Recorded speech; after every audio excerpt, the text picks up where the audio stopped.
Hello and welcome to the Evercade Retreat. Gene Joke here, and today I bring you my review of Loaded from the Gremlin Collection 2. It's a sequel to Loaded, obviously, and I reviewed that recently. Released a year after the original game, which was a well-regarded and quite popular early PlayStation release. Reloaded tried to capitalise on the success of the first and expand upon the gameplay and fix some of the niggles of it, and it utterly failed in every respect, and the third game in the series was cancelled. Interestingly, I have seen that a few people in their early reactions and their sort of short reviews of this collection, it's in the Gremlin Collection 2, they've basically mentioned that they felt that Reloaded was the superior sequel to Loaded. Oh my, you sweet summer children, how very, very wrong you are. And I'm going to tell you why. But before that, let's dive back into history to 1996 when I played this game, excited to give it a go because I was a fan of the first game. And I really tried to like it. And I couldn't pinpoint exactly where it went wrong. Well, some bits I could, but other bits just were lost on me. At the end of the day, I didn't enjoy it, and I stopped playing it with only beating a couple of levels. But anyway, let's get on with reviewing this damn game, shall we? So first of all, let's start with the positives. There have been some improvements made to the map. You can see where you've been, which certainly reduces the wandering back and forth aspect of the first, which plagued a few of the levels. The levels are more varied in appearance. One of the criticisms of the first game is many of the levels felt largely the same.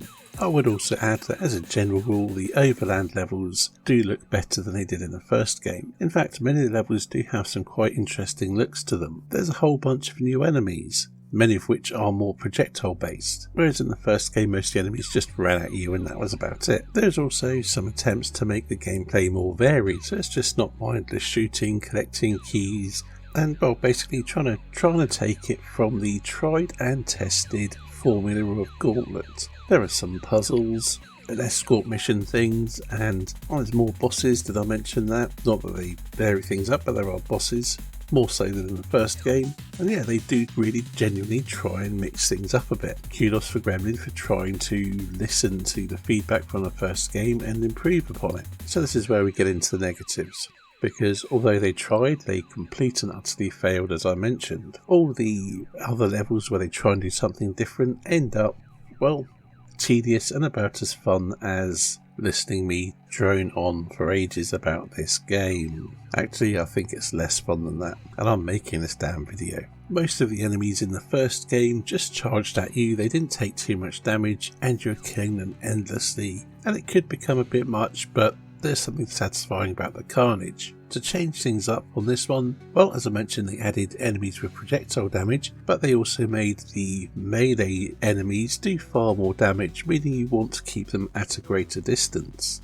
To help you do this, when you fire, instead of just charging along firing at a madcap rate like in the first game, now your character slows down dramatically to shoot, dramatically slowing down the pace of the game. And with the increased damage the melee enemies do, keeping them distant is far more important. Also, there are far fewer enemies.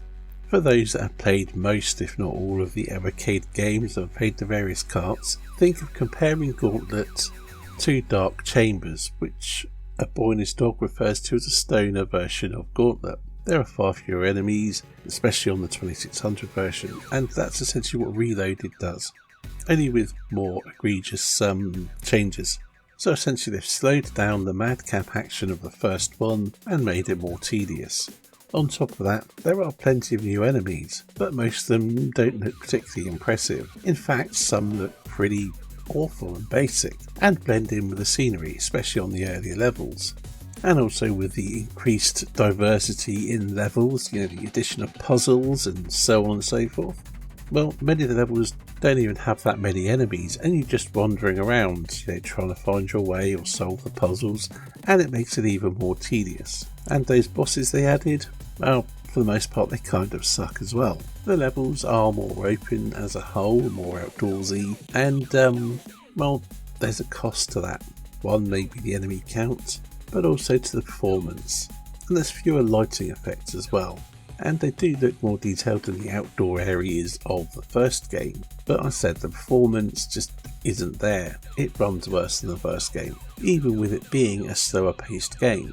And I also feel that they don't really suit the atmosphere of the game as well as the dark sci-fi technological looking corridor based levels of the first game did. I mean, the plot does kind of explain the locations and give a bit of humour to it, but yeah, it loses something. And the music doesn't help. Now don't get me wrong, the music is very well done. It's good music for the most part, but it lacks the oomph of the first game, but it lacks the atmosphere or the darkness. It just sounds a bit bland. It would be fine for a Wipeout clone style game, but for a dark, gritty blaster, it feels lacking. But as I said, it is well done, and there are still a couple of really good tracks.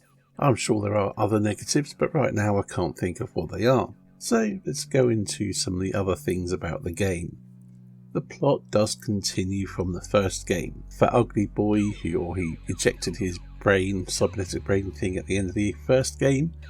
Well, you're on the chase after him, and he's inhabited the body of an artist and now goes by the name Charming Handsome Erudite Bastard, or Cheb for short, and now plans to turn planets into works of art and genius, starting with his own body, which he grows to the size of a moon, which does certainly lead to a quite interesting end game sequence. The game includes 2 new characters: Sister Magpie, a cybernetic religious nun killer character, and the consumer, a pink-haired cannibal woman. Mama, Bouncer, Butch and Cabin Hands return from the first game, with Fwank being relegated to being a unlockable character through a cheat code, with only Vox from the first game not returning. All the returning characters look a little bit different, but yeah, it doesn't really make much of a difference. Oh, and the characters generally have an introduction animation which, well, they're mildly amusing I suppose, but they're very PS1 era, as you'd expect from a PS1 game.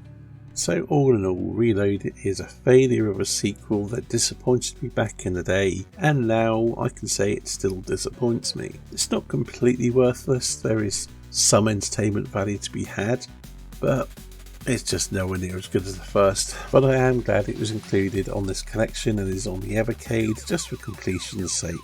And it has meant that I finally got to complete the game, which I never did back in the day. To place it on my overall ranking of every Evercade game ever list, it would have to sit above Area the Acrobat, but below MiG-29 Soviet Fighter. And that's it for this review. I hope you found it interesting, maybe mildly amusing, and hopefully a bit more exciting than playing the game itself. So thanks for watching, and I'll see you in the next video.